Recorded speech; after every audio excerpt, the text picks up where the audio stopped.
안녕하세요. 사연 읽어주는 남녀입니다. 오늘도 와주셔서 감사드리며 그럼 오늘의 사연 바로 소개해드리겠습니다. 저는 이제 35살이 된 여성이에요. 제가 30살에 결혼을 했으니 올해로 결혼한 지 꼭 5년이 되죠. 여자 나이 35살이면 첫 아이를 갖기에는 늦은 나이라고 할 수 있을 거예요. 제가 왜 이런 말씀을 드리냐면요. 결혼한 지 5년이 되었는데도 남편과 저 사이에는 아직 아이가 없답니다. 그러다 보니 이 문제에 대한 스트레스가 거의 제 삶을 지배하고 있다고 해도 과언이 아닐 거예요. 먹는 것 하나도 아이를 갖는데 좋다는 것을 찾아 먹고 남편의 건강에도 신경을 썼죠. 그런데 이렇게 기다리는데도 그 꼬맹이가 우리를 찾아오지 않고 있었답니다. 그런데 이것도 사실 좀 희한한 일이겠죠. 같은 일이 시동생과 동서에게도 벌어지고 있었던 거예요. 시동생과 동서는 결혼한 지 4년이 되었답니다. 동서의 나이가 이제 33살이었죠. 그런데 그쪽에서도 아이 소식이 들려오지 않는 것이었어요. 아들 둘이 다 자손을 못 보고 있으니 이게 웬일이냐? 너희들 혹시 우리 늙은이들 몰래 피임 같은 거 하고 있는 거 아니지? 병원에 가서 원인이 어디에 있는지 검사라도 받아보도록 해라. 피임이라뇨 어머니. 저도 동서도 얼마나 아이를 바라고 있는데요. 그리고 그러지 않아도 난임센터에 찾아가서 정밀검사 받아보려고 해요. 큰 문제 없겠죠 뭐. 안심하세요 어머니. 검사 받는 일도 힘든 일이라고 하던데요. 제 친구들 중에 결혼 4, 5년은 일부러 아이를 안 가지는 애들도 있었어요. 저축이라도 좀 넉넉히 해놓고 아이를 갖겠다는 입장이었거든요. 저는 그렇게 조급하지 않는데요. 우리도 지금 저축이 많은 것도 아니고 사실 낳는 것만이 능사는 아니잖아요. 잘 키울 수 있는 환경을 먼저 만들어 놓아야죠. 내 나이랑 당신 나이도 생각해야죠. 아이들이 학교에 가서 학부형들 오라고 하면 다른 아이들 엄마 아빠는 다 젊은데 우리만 나이 먹어가게 되면 아이가 얼마나 주눅들겠어요? 어머님도 걱정하시니까 힘들더라도 검사는 꼭 받아보기로 해요. 남편은 정밀검사를 하자는 말에 좀 시큰둥해하는 것 같더라고요. 그런 남편을 제가 설득했죠. 남편도 피차간의 나이가 적지 않다는 점과 어른들이 걱정하고 계시다는 것을 잘 알고 있었어요. 처음에 좀 내켜하지 않더니 제 말대로 하겠다고 하더군요. 그리고 시어머님께서는 얘기가 나온 김에 둘째네도 병원에 가보았으면 하시더라고요. 사실 동서네도 눈이 빠지게 아이를 기다리고 있었거든요. 얘기가 나오자 동서가 서방님에게 검사를 받아보자고 했고 서방님은 흔쾌히 동의했다더군요. 그런데 아들 둘 다에게서 아이 소식이 없으니 우선 시어머니께서 아들들에게 어떤 선천적인 문제가 있는 건 아닌지 걱정하시는 것 같더라고요. 네 아버지가 들으시면 말이 씨가 된다고 하시겠지만 나는 아무래도 우리 아들들이 걱정이다. 그렇지 않고서야 4년 5년이 되도록 양쪽 집안에 아이가 안 생길 리가 있겠니? 어머니, 지금은 아직 아무것도 확실하지 않으니까 일단 걱정 마시고 기다려보세요. 저희가 가서 검사 받아보고 적절한 조치 취할게요. 그래서 우리 부부와 시동생 내외가 모두 병원에 가게 되었답니다. 한 집안 식구들이 줄줄이 불임으로 같은 병원에 가는 것도 좀 우습다는 생각이 들어서 일부러 우리 내외와 시동생 내외가 각각 다른 병원에서 검사를 받았죠. 검사 결과를 기다리는 동안 참으로 초조하더군요. 차라리 여자 쪽에 문제가 있다면 여러 가지 방법을 생각해 볼 수 있지만 남자 쪽에 문제가 있다면 얘기가 복잡해지기 때문에 네 사람이 모두 초조했고 시어머님도 초조해 하셨죠. 그런데 검사 결과는 그간의 걱정을 비웃기라도 하듯이 네 사람 모두에게 아무 문제가 없다는 것이었어요. 아주 건강하고 임신하기 적절한 시기에 있다는 것이었죠. 아이고 다행이로구나. 나는 아들들 쪽에 문제가 있을까 봐서 얼마나 노심초사했는지 몰라.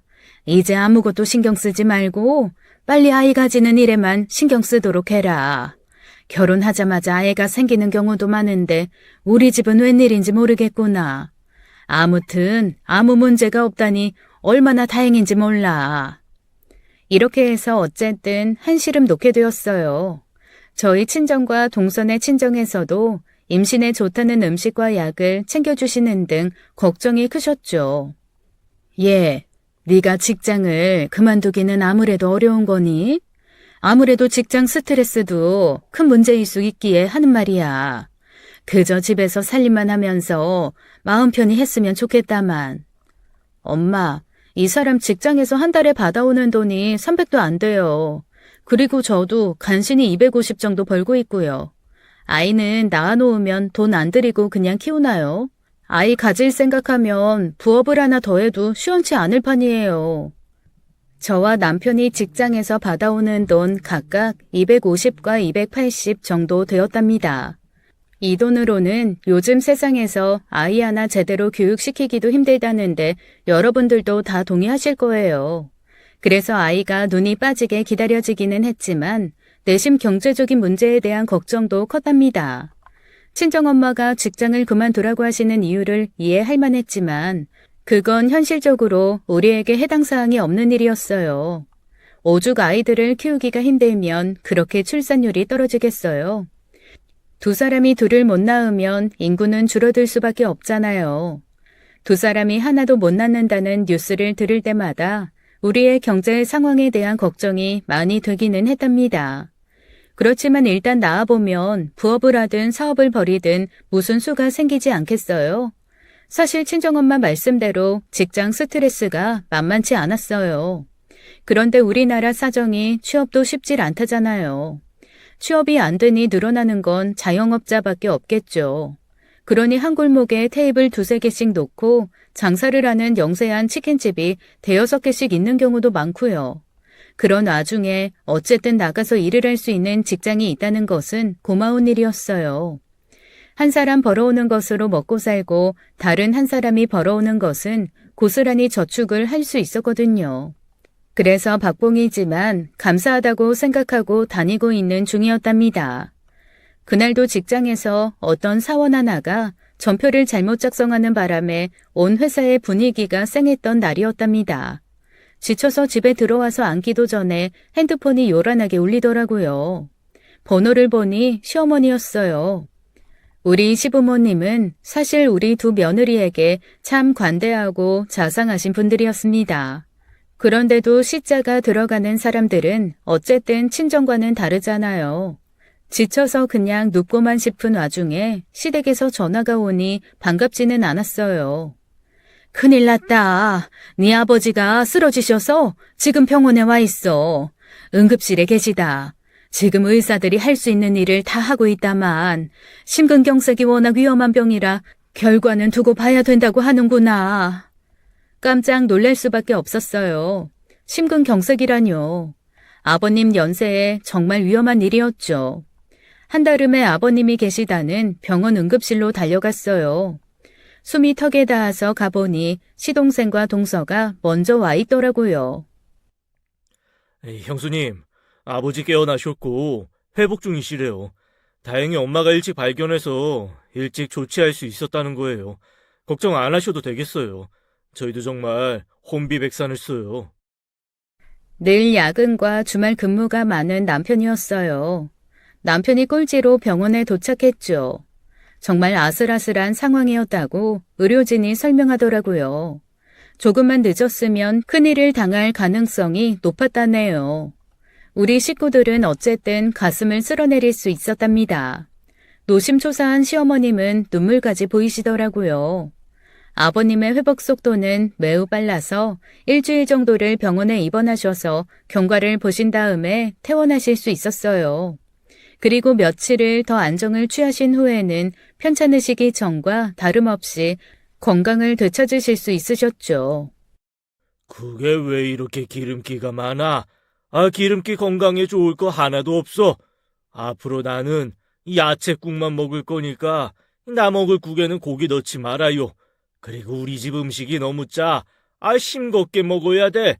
애써 담근 간장, 된장. 다 아깝겠지만 다 버리고 다시 담그던가. 아예 사 먹자고. 나도 당신도 이제 건강을 대해서 부쩍 생각해야 될 때야. 그리고 어느 날부터는 새벽에 일어나셔서 운동을 시작하시더라는 것이었어요. 예, 너희들 아버지가 알다시피 아침잠이 보통 많은 분이냐? 그게 다 건강에 안 좋은 영향을 끼쳤다나 뭐라나. 요즘은 새벽같이 일어나서 동네 개천변에서 꼭 1시간 반씩 운동을 하신다. 땀을 뻘뻘 흘리고 들어오시는데 나는 그것도 왠지 걱정이야. 심근경색으로 쓰러지시고 난 다음에 시아버님은 건강에 대해서 아주 조심하셨답니다. 우선 드시는 음식을 채식 위주로 바꾸시더라고요. 아버님은 평상시 고기를 좋아하셔서 밥상에 꼭 고기건 생선이건 남의 살이 올라가야 했답니다. 그런데 그런 것들을 모두 물리치시고 채식 위주로 식사를 하시기 시작하셨다는 것이었어요. 그리고 그 좋아하시는 술도 끊으셨다죠. 시아버님은 적어도 일주일에 2~3번은 친구들과 어울려 삼겹살집에서 소주 2~5병씩을 드시곤 했었죠. 그렇게 드시고도 얼굴이 붉어지시거나 취하신 기색도 없을 정도로 술에 강하시고 또 술을 좋아하시는 분이었어요. 그런데 쓰러지신 이후에 술을 단 한 방울도 입에 드시지 않는다고 시어머니가 말씀하시더라고요. 그 심근경색 같은 병은 말이야. 한 번 생기면 자꾸 재발한다고. 내가 지금 이렇게 생활 태도를 바꿨다고 해도 내가 언제 죽을지는 모르는 일이야. 당신도 만약에 일에 대해서 마음의 대비는 항상 해두라고. 아무튼 우리 아버님은 쓰러지시기 전과는 180도로 달라진 생활을 하고 계셨어요. 그런데 더 건강하게 사시기 위해서 노력하시는 것은 좋은 일이었지만 건강에 대한 걱정이 지나치셔서 당신이 오래 사시지 못할 거라는 생각까지 하시게 된 것이었답니다. 네 시아버지가 꼭 내일 돌아가실 것 같이 사시는구나. 툭하면 내가 죽으면 어째라 저째라 하시는데 듣기 민망할 때가 한두 번이 아니야. 심지어는 나더러 당신 돌아가시면 재혼할 거냐고 정색을 하고 묻기까지 하시니 말이다. 시어머니의 이 말씀을 듣고 저도 모르게 풋하고 웃음소리가 터질 뻔했지만 간신히 참아 넘겼죠. 위험한 고비를 넘기고 난 분들이 많이들 그러신대요. 설마 곧 돌아가실 것 같다고 생각하시기야 하겠어요? 그래도 술 끊으신 것하고 기름진 음식 안 드시는 건 잘된 일이잖아요, 어머니. 아버님께서 아마 더 조심하셔야겠다는 뜻으로 하시는 말씀이시겠죠. 그런데 어머님 말씀대로 아버님이 정말로 당신의 수명이 얼마 남지 않았다고 생각하신다는 것을 알게 되었어요. 어느 날 아버님이 우리 모두를 불러 모으시더라고요. 저와 남편 그리고 시동생과 동서가 모두 시댁으로 불려갔죠. 저희들에게 중요하게 하실 말씀이 있으시다는 것이었어요. 너희들, 듣긴 며느라이들 잘 들어라. 만일 내가 죽기 전에 이 손주를 볼 수 있게 해준다면 내가 가지고 있는 상가를 너희들에게 증여해주마. 그 누구도 아니고 너희 며느라이들에게만 증여하겠다는 거야. 우리는 모두 그 말씀을 듣고 깜짝 놀랐죠. 한번 위험한 고비를 넘기셨다고는 하지만 마치 유언을 남기듯 말씀하시니 당황할 수밖에 없었어요. 참, 우리 아버님은 월세를 한 달에 150만 원 정도 받는 사무실용 상가를 2채 가지고 계시답니다. 이 양반이 당신이 죽고 나면 나는 혼자 남는데 세 받는 상가까지 며느리들한테 주면 나는 어떻게 먹고 살라는 말이에요? 아무리 손주가 중요하다기로써니 마누라 굶어 죽을 수도 있다는 건 왜 생각 안 하느냐고요. 시어머님께서 우선 이렇게 불만스러운 말씀을 하셨죠. 그리고 아버님의 제안에 대해서는 아들 둘도 영 불만인 것 같았어요. 왜 아들 부부에게 증여하시는 게 아니라 며느리애한테 증여하시겠다고 하시는 거예요, 아버지? 아이는 뭐 혼자 만드나요? 저희는 전혀 생각 안 하시는 거예요? 생각 바꾸셔서 부부 모두의 명의로 증여해 주시겠다고 해주세요, 네? 시동생도 역시 남편처럼 불만을 표했죠. 그런데 시아버지께서는 한 번 더 확고하게 당신의 결심에 대해서 말씀하셨어요. 손주가 태어나면 며느리들에게만 상가를 증여하시겠노라고 말이죠. 견물생심이라고 했던가요? 시아버님의 이런 말씀을 들으니 저도 모르게 임신을 위해서 더 노력해야겠다는 생각이 드는 건 어쩔 수 없었죠. 생리 날짜를 체크하고 배란일을 짐작해서 부부관계를 갖기 위해 노력했어요. 임신하기에 적합한 몸을 만들기 위해서 운동도 열심히 하고 좋다는 음식을 찾아서 먹기 시작했답니다. 그런데 남편은 왠지 시큰둥하더라고요. 아버지가 며느리들에게만 증여를 하시겠다고 하니까 당신이나 재수 씨나 눈이 번쩍 뜨이는 모양인데 나는 사실 그깟 상가 안 받아도 그만이야. 그거 없어도 지금까지 안 굶고 지낸다고. 그러니까 그렇게 갑자기 애쓸 거 없어. 이런 남편의 말을 듣고 저는 좀 황당할 수밖에 없었어요. 아까 말씀드렸다시피 남편은 작은 중소기업에 다니면서 월 300도 안 되는 돈을 벌고 있었고 저 역시 월급이 250 정도밖에 되지 않았답니다. 그런데 증여를 받으면 새로 들어오는 돈만 150만 원이잖아요. 우리 형편에 그것을 그깟 상가라고 표현하는 남편이 이상하게 보이더라니까요. 그리고 아버님이 그렇게 말씀하신 본 뜻이 어디 있겠어요. 며느리들이 예뻐 죽겠어서 며느리들에게만 재산을 다 물려주시겠다는 게 아니잖아요. 돌아가시기 전에 꼭 손주를 보고 싶다는 것이 본 마음이셨겠죠. 더군다나 시아버님은 시어머님과 달리 지금까지 손주에 대해서 재촉하는 일이 없으셨답니다. 그런 분이 손주 보는 것을 조건으로 증여를 말씀하시니 그동안 말씀을 안 하셔서 그렇지 손주를 손꼽아 기다리셨구나 싶은 생각이 들더라고요. 그런데 아들 키워봤자 결혼시키면 다 소용없다고 하더니 남편이 딱 그 짝이었어요. 돌아가시기 전에 손주를 꼭 보고 싶으시다는 아버님의 마음을 전혀 짐작하지 못하고 있는 것 같았죠. 며느리인 저도 아버님의 심정이 짐작가는데 남편은 왜 그런 아버님의 심중을 헤아리지 못할까 싶더라고요. 그러니 임신을 위한 노력도 자연히 저 혼자 고군분투하게 되었죠. 아예 집에서 가까운 곳에 제가 다닐 병원을 하나 정했어요. 그곳에서 담당 의사를 배정받고 날짜도 과학적으로 계산하고 좋다는 운동과 음식도 추천받곤 했죠. 그런데 저 혼자 이렇게 애를 쓰면 뭘 하나요? 남편은 그다지 조급해 보이지 않았답니다. 여보, 내일이 그날이에요. 절대 술 마시지 말고 일 끝나자마자 일찍 들어와요. 나는 회사에 조퇴하겠다고까지 말해놨으니까 당신도 좀 협조 좀 해요. 아버님, 어머님이 눈이 빠지게 기다리시잖아요. 나도 내 나이 때문에 마음이 조급하다고요. 거참.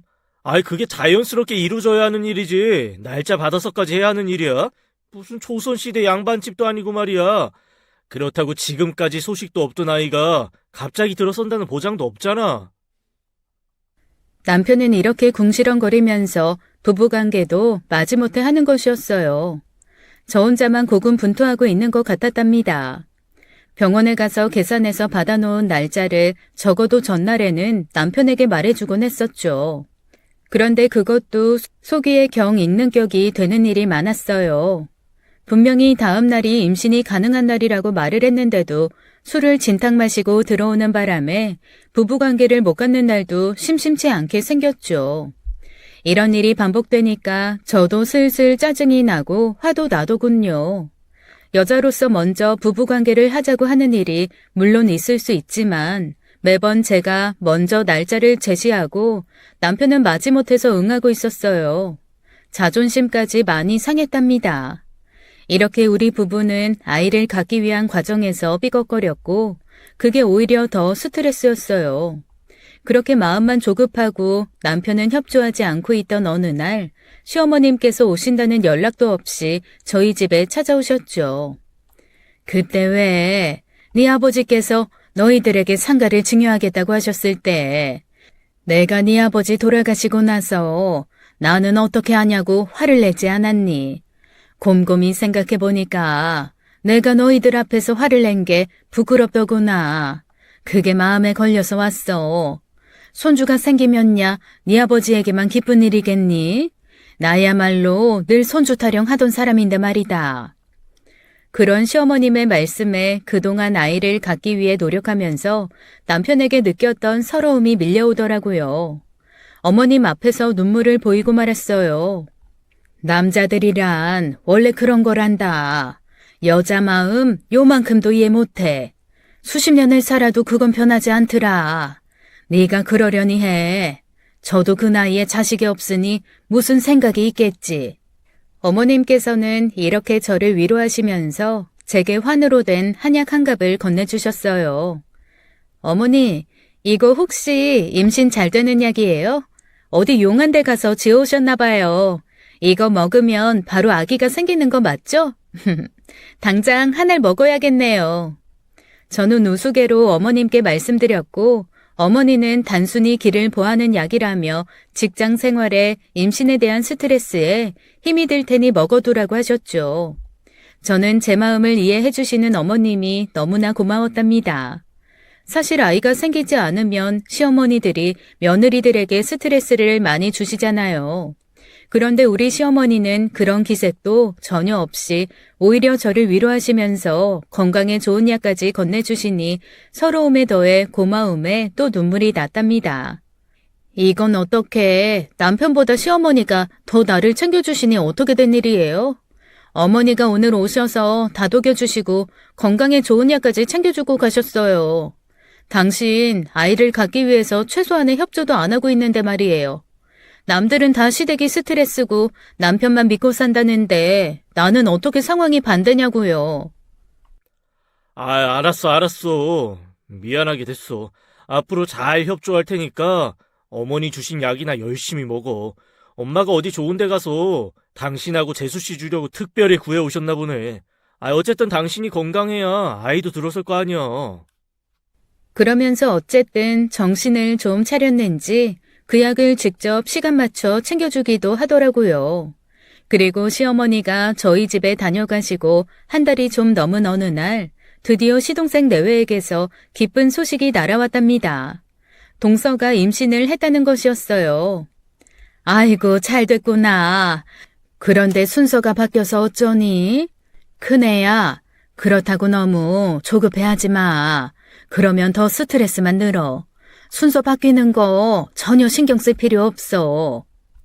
어머님은 또 이렇게 제 마음을 잘 짐작하고 계셨어요.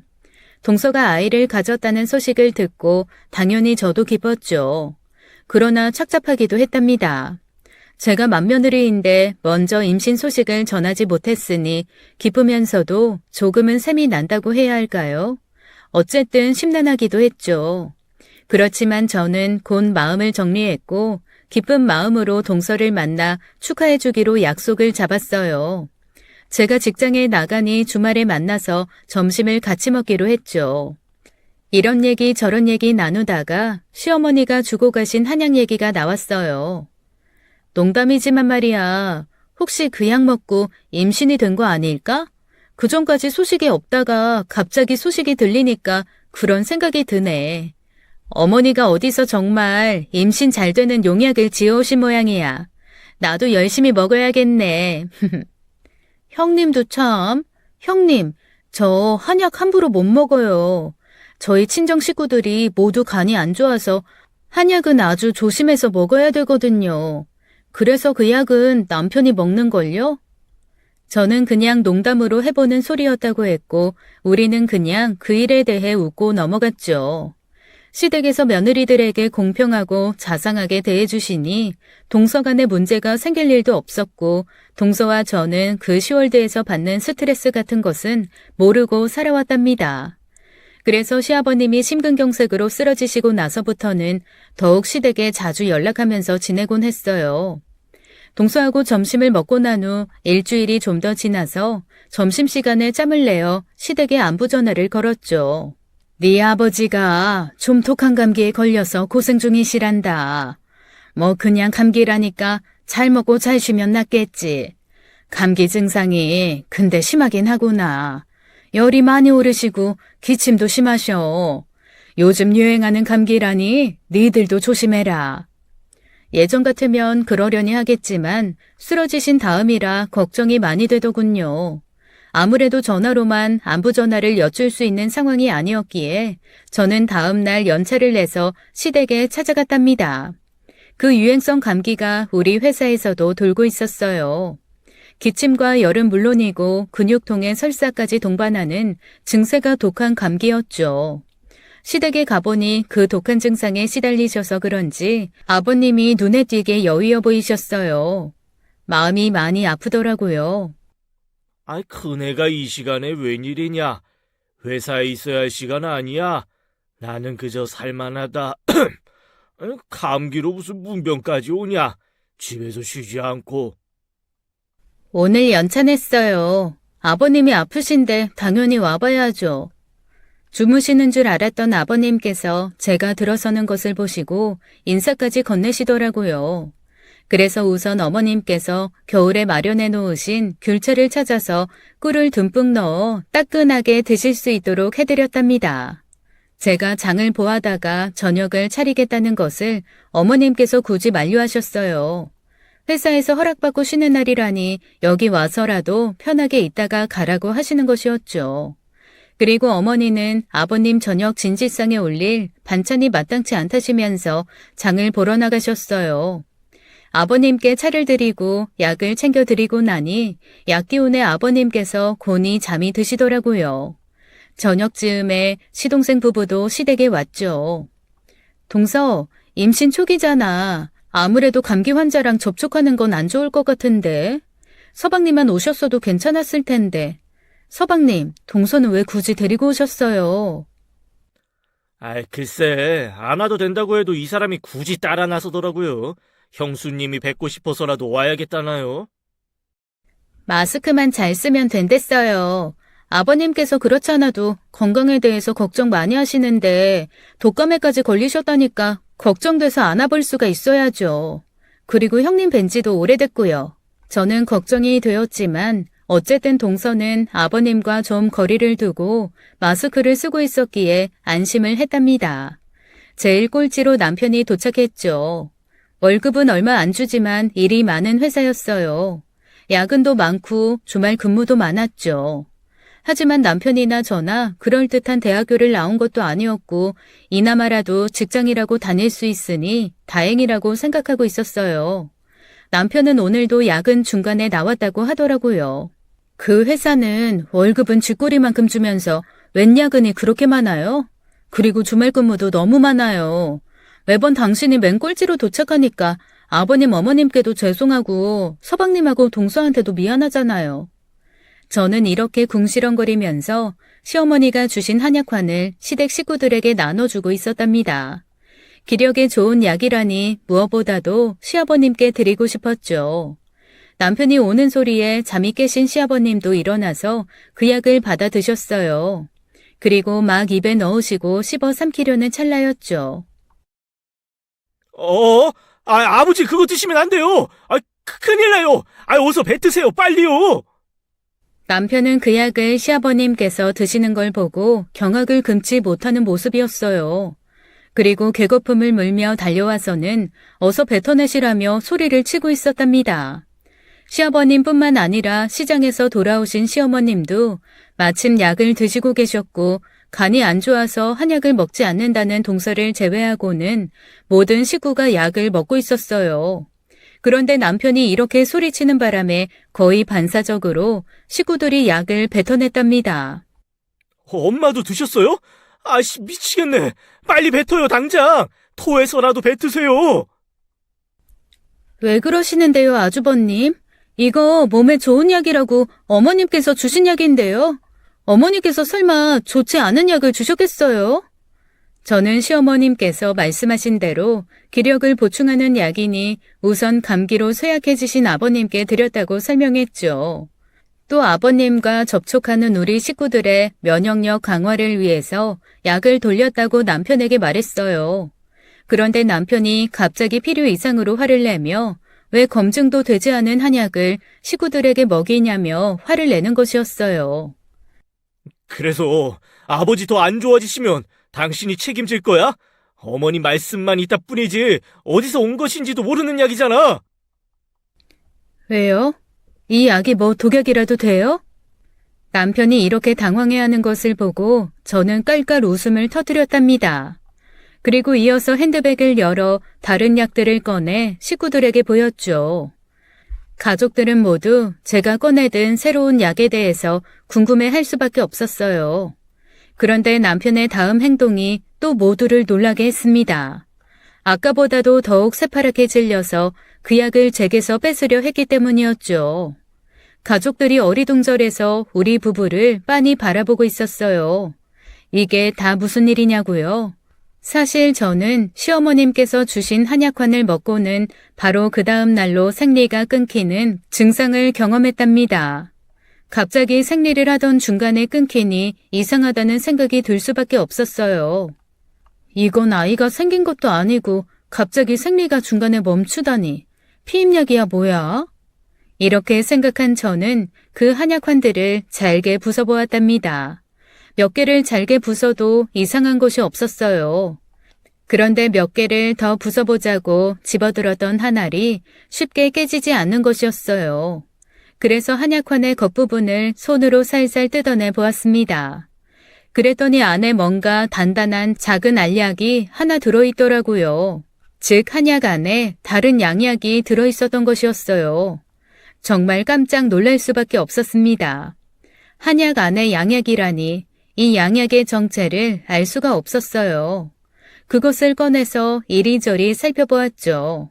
그리고 저는 더욱 놀랄 수밖에 없었어요. 그것은 저도 먹어본 일이 있는 약이었어요. 엄마, 나 모레부터 MT인데 생리 날짜랑 딱 겹쳤어요. 피임약 먹어서 늦출 수 있다던데 진짜예요? 나 우리 조 대표 선수로 핸드볼 해야 하는데 제가 주장이에요. 펄펄 날아야 하는데 하필 날짜가 딱 겹쳐버렸어요. 그럴 수 있지. 그렇게 해서 생리 주기를 조절하기도 한단다. 너무 자주 먹어서는 안 되지만 한 번 정도야 먹어도 아무 일 없는 약이야. 불편하더라도 웬만하면 그냥 가고 아니면 피임약 먹으면 돼. 제가 대학생일 때의 일이었어요. 마침 학과 전체 MT가 잡혀있던 그때가 바로 제 생리 주기하고 겹치는 날이었죠. 저는 평상시에 운동하는 것을 참 좋아했답니다. 그래서 그 MT에서도 야외에서 하는 운동 경기에 참여하기로 되어 있었어요. 그런데 MT 날짜를 보고는 생리 날짜와 겹치는 것을 알게 되었고 우리 조의 주장이었던 저는 곤란하지 않을 수가 없었죠. 그래서 엄마가 약국에 가서 피임약을 사다 주셨습니다. 대학교 2학년이면 어찌 보면 고등학생으로도 보이잖아요. 그런 사람이 약국에 가서 피임약을 달래기가 좀 못해서 엄마더러 사다 달라고 했던 기억이 났던 것이었어요. 그 한약환에서 나온 약이 바로 그 피임약과 똑같은 약이었어요. 저는 정말 믿었던 시어머니에게 배신감을 느낄 수밖에 없었죠.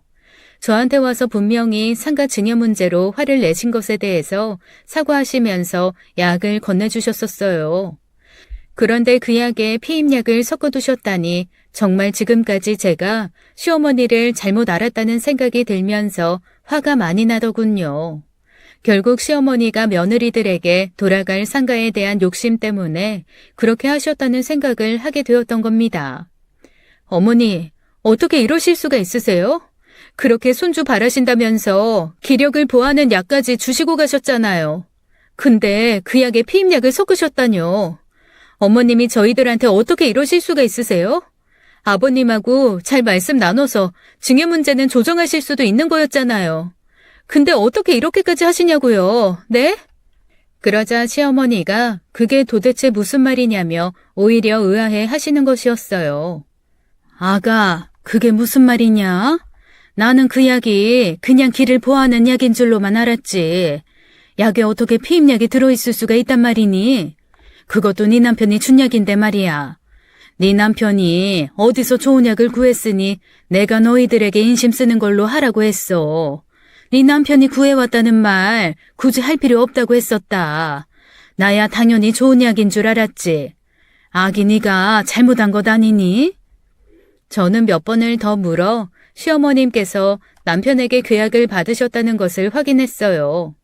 그러고 나서 온 집안을 샅샅이 뒤졌죠. 결국 옷장 속 중에서도 가장 구석에 처박혀 있던 남편이 안 입는 옷의 주머니에서 피임약 몇 상자가 있는 것을 확인하게 되었답니다. 그리고 곰곰이 생각에 잠겼어요. 남편이 피임약이 섞인 한약을 저와 동서에게 먹이려고 했다면 그건 분명히 저와 동서가 임신하는 게 싫었다는 말이 되겠죠. 그런데 동서는 간이 안 좋아서 그 약을 먹지 않았던 것이었고요.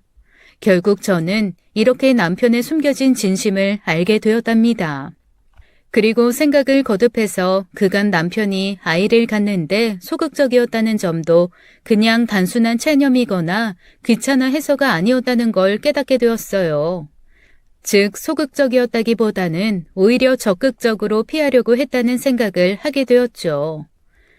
오빠 친구 중에 경찰에 있다가 지금 퇴임하신 분이 있다고 했잖아. 그분 도움이 좀 필요한데 도와줄 수 있을까? 갑자기 웬 경찰 타령이야? 집에 무슨 일이라도 있는 거야? 오빠, 엄마 아버지한텐 아무 말 하지 말고 그분한테서 어떤 사람 조사하는 일을 해줄 사람 하나 소개해달라고 부탁 좀 해봐. 친정 오빠가 집요하게 무슨 일인지 물어보더군요. 결국 저는 피임약 사건에 대해서 오빠한테 이야기해줄 수밖에 없었어요. 이야기를 하면서 저는 울고 있었고 오빠는 우선 우는 저를 달랬죠. 양서방 회사 말이다. 네가 늘 양서방 회사에 야근도 많고 주말 근무도 많다고 불평하지 않았었니? 그런데 내가 이상하다고 생각했던 게 그 회사 그렇게 야근시키고 주말 근무시킬 만큼 일이 많은 회사가 아니야. 그냥 양서방이 그렇게 말하니까 그러려니 한 거지. 너 혹시 양서방 급여 내역서 본 적 있니? 집안을 뒤져서 찾아보던가 모른 척하고 있다가 다음 달에 받아봐. 그리고 야간 근무와 주말 근무에 대해서 수당 내역이 있는지 우선 살펴봐. 저는 그때까지 남편의 급여 내역서를 본 적이 없었답니다. 그냥 제 통장으로 입금해주는 돈을 받아서 고스란히 적금에 넣었었거든요. 오빠가 무엇을 의심하는지 어렴풋이 짐작한 저는 또 온 집안을 다 뒤지기 시작했어요. 어디엔가 한 장은 내역서가 남아있을 것 같았기 때문이었어요. 아시다시피 야간 근무와 주말 근무에 대해서는 추가 수당을 지급해야 하죠. 따라서 남편의 급여 내역서에는 당연히 야간 근무 및 주말 근무 시간과 그에 대한 수당 내역이 적혀 있겠죠. 이번에도 집안을 이잡듯이 뒤져서 다용도실 구석에서 제가 본 적이 없는 네모난 깡통을 하나 발견하게 되었습니다. 열어보니 급여 내역서가 한 장이 아니라 여러 장 나오더군요. 오빠가 의심한 대로 주말 및 야간 근무 내역이 거의 없었어요. 그리고 놀랍게도 남편이 회사에서 받는 월급은 280만 원이 아니라 330만 원 가량이었습니다. 그러니까 50만 원 이상을 제가 모르는 어떤 곳에 쓰고 있다는 결론이었죠. 그날도 남편이 야간 근무를 한다며 집에 늦게 들어오겠다던 날이었어요. 야간 근무 시간에 전화를 걸어본 적은 많았지만 찾아가겠다고 한 것은 이번이 처음이었죠. 자기야, 아직도 근무 중이야? 힘들어서 어떡해. 내가 지금 도시락이라도 만들어가지고 갈까? 같이 근무하는 사람들 몇 명이야? 아니야. 지금 근무가 너무 바빠서 지금은 밥 먹을 시간도 없어. 그러니까 오지 마. 와봤자 시간 없어서 못 만나. 오지 마. 바빠서 끊을게. 남편과 핸드폰 통화를 이렇게 끝낸 저는 확인 사살을 위해서 회사로 전화를 걸었어요. 한 사람이 받더군요. 그리고 야근 중이라고 이야기를 하며 남편의 이름을 대고 바꿔달라고 했죠. 핸드폰이 연결이 안 된다고 거짓말을 하면서요. 그 전화를 받은 사람이 의아해 하더라고요. 회사에 현재 야근이 없으며 자신은 당직 직원이라나요? 이참에 궁금했던 점도 확인해 보았죠. 야간 근무와 주말 근무에 대해서 얼마나 자주 있었는지 의심하지 않도록 말을 돌려가며 물어보았어요. 당직 직원이 제 속내를 알 리가 없었고 회사의 야근이나 주말 근무가 거의 없다는 것을 확인해 주었죠. 네 핸드폰으로 사진 파일 보냈으니까 너무 놀라지 말고 봐. 내 친구가 알맞은 사람을 찾아서 양서방 뒷조사를 해보았던 모양이더라고. 뒷조사하면서 찍은 사진들이야. 사진에는 놀랍게도 대낮에 모텔로 어떤 여자와 나란히 들어가는 장면도 찍혀 있었어요. 그리고 야간에도 대부분 커피 전문점 등에서 그 여자를 만나고 이어서 모텔 출입을 하는 사진을 볼 수 있었죠. 남편이 불륜을 저지른 증거가 고스란히 제 핸드폰으로 날아온 것이었어요. 여기까지 진실을 알게 된 가족들이 그야말로 기절할 듯이 놀랐답니다. 그런데 남편이 오히려 저에게 욕을 하며 소리를 치는 것이었어요. 그래, 100번 양보해서 분하고 원통하기는 했겠지. 모든 사실을 다 알아버렸으니까 말이야. 그렇다고 피임약을 심근경색 환자에게 먹게 해? 그게 치명적이라는 건 상식이라고. 그리고 어머니한테까지 그 좋지 않은 약을 들여서 어떻게 하겠다는 거야? 아버지가 드시려던 건 마침 운이 좋아서 내가 뺏을 수 있었고, 나에 대한 복수를 우리 가족 모두에게 하겠다는 거야? 형님, 제가 비록 안 먹었지만요. 저한테도 주시긴 하셨잖아요. 어떻게 임신 초기인 저한테 그런 약을 건네실 수가 있어요? 우리 친자매처럼 지냈잖아요, 형님. 저 형님한테 너무 서운해요. 정말요. 그리고 사람의 기분이라는 것이 그렇게 무서운 것이더라고요. 그간 기를 보하는 약이라고 했지만 동서가 못 먹으니 대신 먹었던 서방님이었어요. 그간 아무 일 없이 잘 지내오다가 이마를 텄더니 갑자기 헛구역질을 심하게 하더라고요. 드디어 오바이트를 해야겠다며 화장실로 달려갔고요. 하지만 전 우리 가족들한테 아무 죄도 지은 적이 없답니다. 억지로 아이가 생기는 것을 막는 그 약을 제가 왜 우리 가족들에게 먹이겠어요. 더구나 아버님께는 치명적인 약을요. 그리고 동서가 어쩌다 한 알이라도 입에 넣을 수 있는데 어떻게 그런 약을 건네겠어요. 아버님, 그 약 드셔두세요. 그거 인삼 환기, 오미자 넣어서 빚은 생약이에요. 제가 아버님 생각해서 특별히 친정 아버님 약 지어오는 데서 좀 넉넉히 지어왔어요. 그리고 동서에게도 말해주었어요. 동서한테 건넨 건 아버님하고는 좀 다른 약인데 그냥 인삼 대신에 홍삼 가미한 거야. 인삼은 임산부가 먹었을 때 사람에 따라 안 좋은 효과를 내기도 하지만 홍삼은 아니야. 간이 안 좋아도 물론 먹을 수 있는 약이고 그거 홍삼 아니야. 맛도 쓰지 않고 먹을만 할 거야. 먹어도 동서. 즉 제가 가족에게 돌린 약은 가족 각각의 상황에 맞게 지어온 정말 좋은 약들이었답니다. 독감으로 기를 보하셔야 하는 아버님께 좋은 약을 따로 지었고 시어머님께는 감기 환자와 늘상 같이 계셔야 했기 때문에 면역력을 강화하는 약을 드렸어요. 그리고 동서에게는 홍삼을 젤리처럼 만든 약을 건넸던 것이었죠. 그리고 감기가 유행이니 서방님에게도 면역력을 강화하는 약을 만들어다 주었죠. 온 가족 약을 다 지어왔는데 당신 것만 못 지어와서 얼마나 섭섭했는지 몰라. 그래서 오늘 아침 당신 밥 속에 내가 약국에서 사온 약을 좀 넣었어. 오늘 화장실 왔다 갔다 하느라고 애먹었지? 내가 설사약을 좀 섞었거든.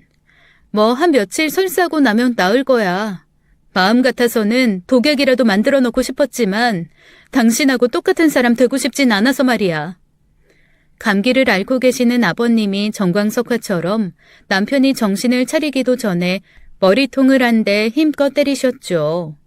이어서 여전히 정신을 못 차리는 남편의 따귀까지 한 대 올려 붙이셨어요. 다 저 여자가 우리 집안 식구들 이간질하려고 꾸민 말이에요. 믿지 마시라고요. 다 큰 아들을 왜 이렇게 때리시는 거예요? 그만해서 아버지. 아이, 잘못했어요. 그러니 그만하세요. 아버님한테 실컷 두들겨 맞으면서 남편이 하는 말이었답니다. 그런데 남편의 순환은 이걸로 끝나지 않았어요. 이어서 시어머니가 아무 말 없이 일어서더니만 손에 잡히는 대로 회초리 역할을 할 만한 것들을 들고 들어오셨더라고요. 국자, 빗자루, 파리채 등이 남편의 얼굴과 몸으로 어지럽게 날았죠. 어머님은 정말 화가 많이 나셨는지 그것도 모자라서 근처에 있는 물건들을 닥치는 대로 들어서 남편에게 던지시기까지 하셨어요. 그래, 그런 되먹지 않은 약을 만들어서 이애미를 속이고 그것을 며느리들한테 갖다 나르라고 했단 말이야? 그러고도 네가 내 아들이냐? 나 너 같은 아들 둔 적 없다. 당장 내 눈앞에서 나가거라 이놈아. 어머님, 아버님, 그만큼 하셨으면 이 사람도 자기가 뭘 잘못했는지 대충이라도 알았겠죠. 무엇보다 임신 초기인 동서가 놀랄까봐 걱정이네요. 좋은 소식은 못 가져다 드리고 이런 소식 전해드리게 돼서 저도 정말 죄송합니다. 더 아슬아슬한 순간까지 갔을 수 있는 사람이 있었어요. 바로 시동생이었죠.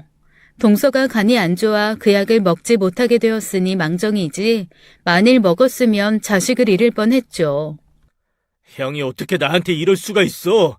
우리 집 사람까지 아이를 못 낳게 만들어 놓으면 아버지 재산이 모두 형 것이 될 줄 알았어? 어떻게 형이 형수를 속이고 바람을 피우고 그것도 모자라서 온 가족을 배신했다는 거야? 형에 대한 배신감으로 시동생이 눈물을 흘리더라고요. 시아버님과 시어머님이 그렇게 대노하시고 시동생이 눈물을 흘리는데도 이 독한 인간이 그저 뻔뻔하게 앉아있는 것이었어요. 그 누구한테 대한 사과도 없었답니다. 그게 시동생을 화나게 한 모양이더라고요.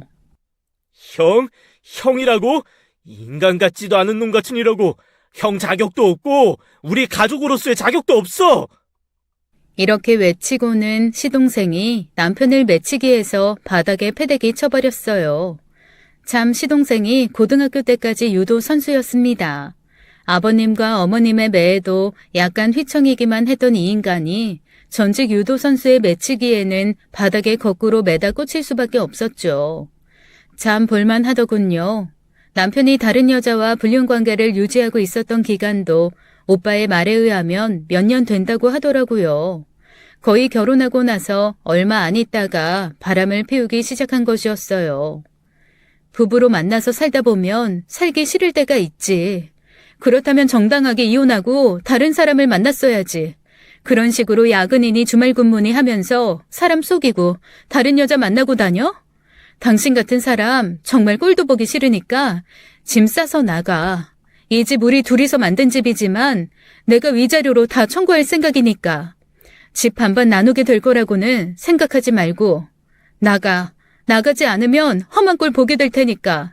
그렇게 남편을 집에서 쫓아내고 나니 갑자기 배신감과 분함에 눈물이 솟구치더군요. 그냥 울고 싶은 대로 실컷 울었죠. 그렇게 울다가 잠이 들었고 다음날 아침 그래도 출근을 해야 했기에 억지로 몸을 일으켰어요. 친정오빠가 아침 일찌감치 전화를 했더군요. 이 친구가 양서방 조사하면서 한 가지 더 알게 된 사실이 있어. 사진에 찍힌 여자, 이전에 다른 여자하고 양서방이 결혼 얘기까지 했던 모양이더라고. 그쪽에서는 당연히 양서방이 미혼인 줄 알고 결혼 준비를 했던 모양이더라. 그러다가 기혼인 게 들통나서 그쪽에서도 이미 위자료 청구 소송하고 있는 모양이야. 제가 전생에 무슨 죄가 많아서 이런 인간을 만났나 싶은 생각이 들더군요. 도대체 왜 그렇게 자신의 가족들하고 닮지를 않은 것일까요? 아버님은 완고하시고 말씀이 없으시기는 해도 정말 반듯하시고 가정밖에 모르는 분이셨어요.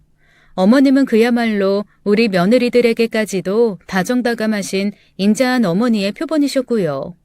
그리고 시동생도 역시 잘못된 것은 보아 넘기지 못하는 성격이었답니다. 길거리에서 10대들이 당당하게 담배를 꼬나물고 있는 꼴을 요즘 많이 볼 수 있잖아요. 서방님은 그 꼴을 그냥 보아 넘기질 못했어요. 야, 너희 고등학생이지? 당장 담배 버려? 지금 당장 담배불 끄라고! 이러다가 정말 유도 기술로 몇 놈을 매다 꽂은 적도 있고 중과부적으로 그 어린 놈들한테 맞고 들어오는 경우도 있었답니다. 그렇게 고초를 겪으면서도 시동생은 그런 일을 그냥 지나치지 못했죠. 동서를 만나게 된 것도 그런 사연이었어요. 동서가 캠핑장에 여고 동창들하고 캠핑을 갔었다지요. 그런데 옆 야영장에서 야영을 하고 있던 남자들이 여자들끼리 야영을 하고 있으니까 얕보고 희롱 비슷하게 무례한 행동을 했었다고 들었어요. 그걸 옆에서 목격한 시동생이 또 그냥 보아 넘기질 못했다는 것이었죠.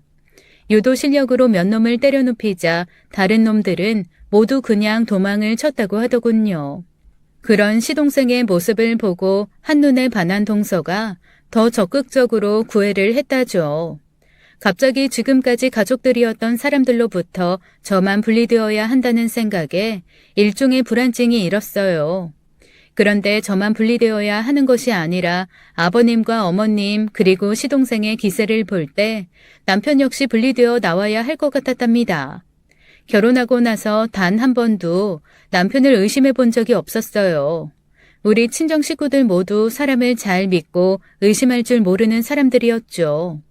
그런데 이제는 사람을 잘 볼 수 있는 안목을 좀 키우려고 합니다. 제 나이 이제 35, 얼마든지 새 출발할 수 있는 나이예요.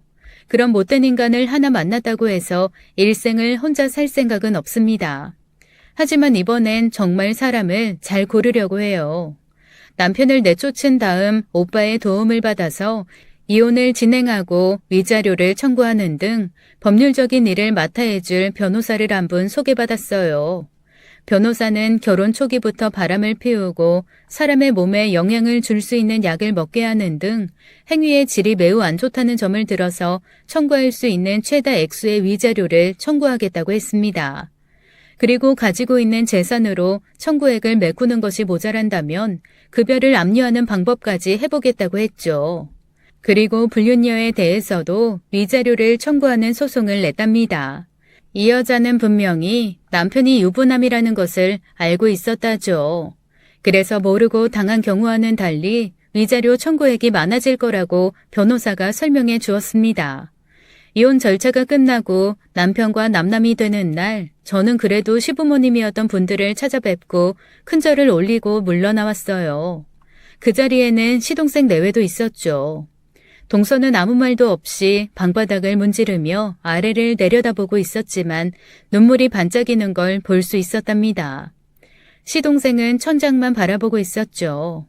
시아버님과 시어머님도 떠나는 저를 안타깝게 배웅해 주셨어요. 아가, 미안하다.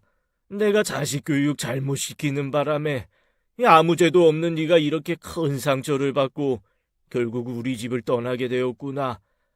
그래서 나도 너에게 작은 보상이라도 해야 한다고 생각한다.